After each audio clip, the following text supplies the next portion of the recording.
in the NetSquare network of groups. We are sponsored by TechSoup.org, and TechSoup is a nonprofit that helps other nonprofits with technology. So if a nonprofit needs computers or software, TechSoup can help you get that.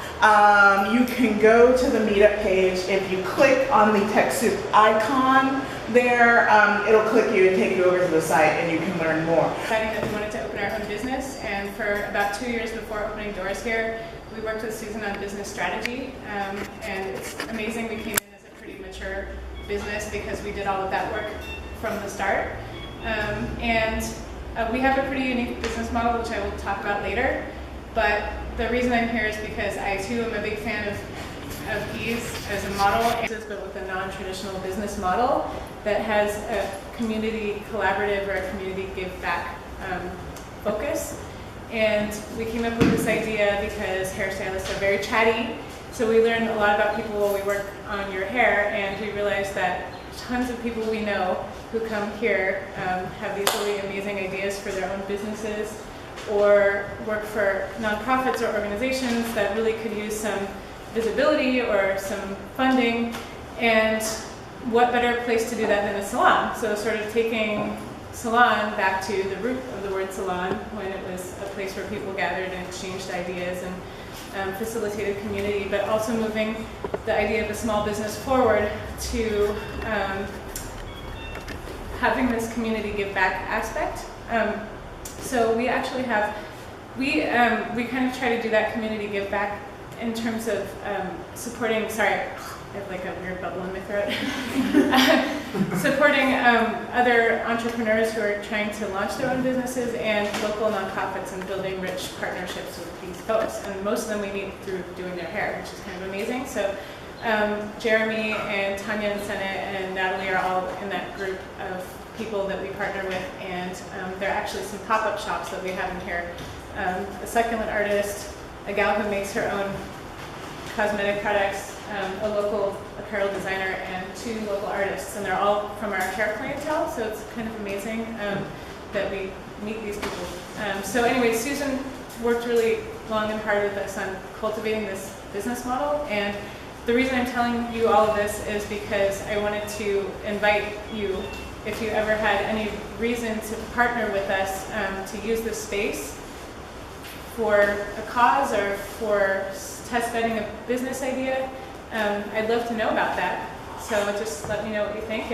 And of course, if you're looking for a really great place to get your hair done, the folks who work here were pretty fun and good listeners and can work with pretty much any hair type. So yeah, thank you for listening, and thank you for coming.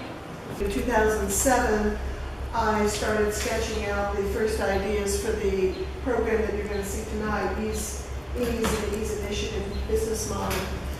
What I do now is a spectrum of business strategy consulting. I'm really expert in business models and applying technologies to the business models. No one would ever accuse me of being a technologist. I can talk it enough to get in trouble, and that's about it. But I do understand what it does, how it works, how to position it, how to sell it, how to support it, all those things that wrap around the actual technology itself. And you'll see some of that in action tonight through the Ease Initiative. But as several people have mentioned, I work with small companies, startups, Jeremy, Tanya, Casey, and others who want to find a community collaboration element to the financial flows that run through their businesses. I also work with large projects, national and global projects, in another side of my business. One of the questions that I asked initially when people came in is how many people felt they understood what the term social enterprise meant. And a few hands went up. I think the question was, well, we could use some more information about what you mean by a social enterprise. So that's where I'll begin. What I'm talking about tonight, I call the Ease Initiative. It is a business model wrapped around with technology services. What makes it a A community business model is that, as you'll see through the presentation, it blends financial flows to community with financial flows through businesses. And then when I go and work with my friends like Casey and Jeremy, and they say, well, you know, we're in this to make money. We've got to support our families. We love doing hair and we love cooking, but at the end of the day, we're not making a living. And my response to both is that I think each of you is fine, doing it however you do it in your own way. You can both be far, far stronger if you find some way to collaborate. Businesses say, you know, we do make a lot of money, and we create a lot of jobs, and we do well for the communities and the customers that we have, and we give some of our money away. We don't know if it does any good or not. And in fact, if you look at very large philanthropic donations, maybe Haiti comes to mind, you can spend millions and billions of dollars through the nonprofit processes and still end up with a mess. Having money alone is not a guarantee that you're addressing the core causes that create the business itself, or that solve the problem that the money was intended to solve itself. And then the worst offender is probably advertising, not that stuff that I see on my cell phone, oh, I hate that. Not that stuff that intrudes on my privacy, oh, I hate that. Not that stuff that grabs my data and doesn't respect, you know, what I want, what my wishes are, that invades every part of my life. I hate that. So when I talk about commerce and philanthropy and advertising, for a lot of people, that as a collective group of topics is a non-starter. On the premise that as business thrives, community automatically and always and 100% of the time gets a percentage of that prosperity. And I'll show you how that happens in the ease model. With ease philanthropy, unlike most traditional philanthropy that goes out to big donors and says, here, please can't you give to me? In the ease model, philanthropy happens by every buyer and every advertiser directing where a financial donation should go to a community interest. And I'll show you more about that as we talk. But most importantly, the funds for that donation do not come from the business or from the advertiser. They come out of ease. Ease, as I'll talk about later, provides out of its revenue the funds for other people to direct to the causes that they think are important in their communities. So it's a citizen-directed funding process, not a political process. Ease says, if business is so smart, if business is so powerful, I can go there. Let's use it in a new way. I can be just as clever with commerce, with advertising, and with the buying and selling, matching, and exchange process as Amazon is, or as Google is, or as Facebook is. And I, as a business, because it's my business, because it's a private business, I can do what I want with the money I make. Amazon makes $75 billion every year. And it makes that money from advertising and product placement, primarily. $75 billion.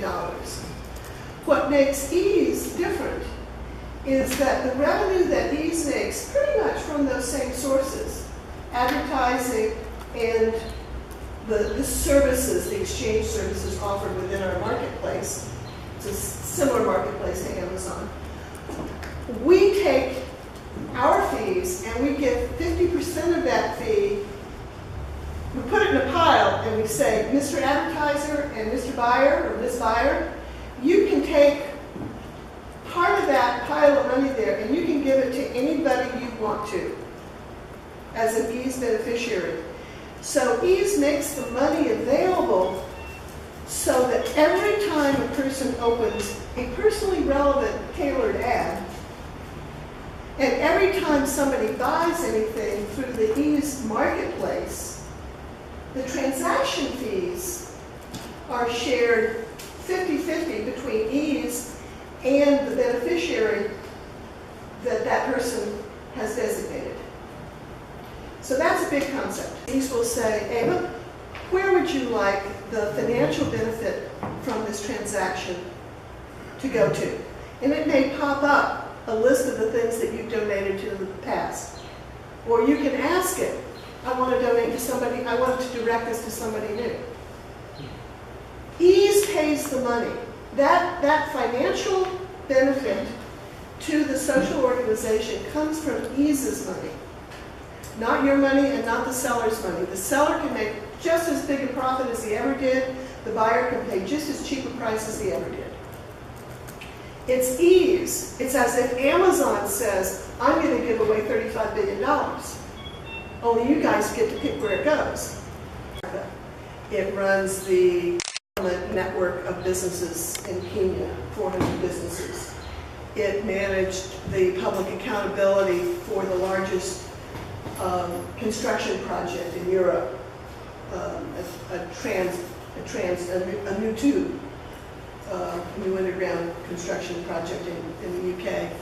And it has some pretty impressive credentials for being able to track whether the funds received were actually used according to their intended purposes or not. Okay? So basically this is the model. General commerce earns a fee of 3%. Professional business services, and those are special things like government contracts, acquisitions, the word is escaping me. Procurement, thank you so much. Large procurement systems, things like that, earn a 10% fee. And advertising and sponsorships, they have a set fee per delivery, which is actually fairly, certainly the banking software is standard merchant banking accountability software. We under the brand of Ease, license the technology and integrate the technology. And to answer your question most directly, no, it has not been offered under the brand name Ease. But all of the technology in its individual pieces is mature working technology. This is an example of the scorecarding system. I'm just going to let you look at that for a second. There's not much I can say about it. This is used for a city's climate action program.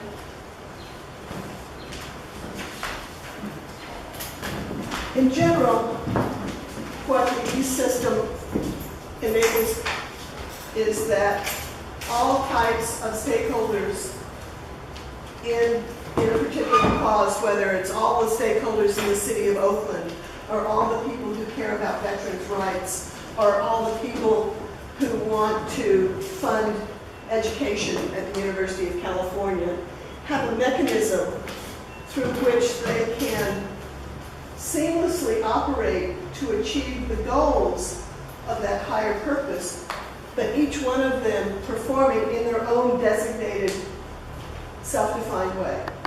And all it requires is people to change where they purchase, and for the beneficiaries to be transparent about how they use the money they receive.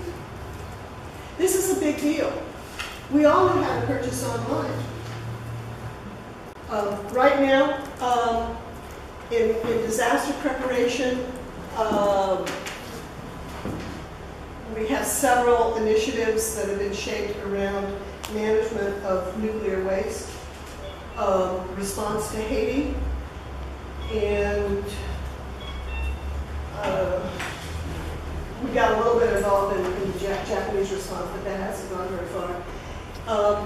In terms of a city, an agency, or a government program at any level, and I'd also say a national program, we're currently doing a scoping study for one of the developing countries in the Middle East under a new government now, and they are seriously examining and using Ease that's backed by the UK Parliament, the UK State Department, DFID is what they call it, and one of the royal families in the Middle East. So that project is going along quite well. We're very involved with a 6-state regional food system in New England. They want to align everything from farmers, core production to retailing to benefit, to create a closed economy within the 6-state region. Nothing you do has to change other than the place where you shop. If we care about something, we can use our shopping and the donations that come through our shopping to support it. We can make a difference anywhere, anytime. That's my story. I'm sticking to it.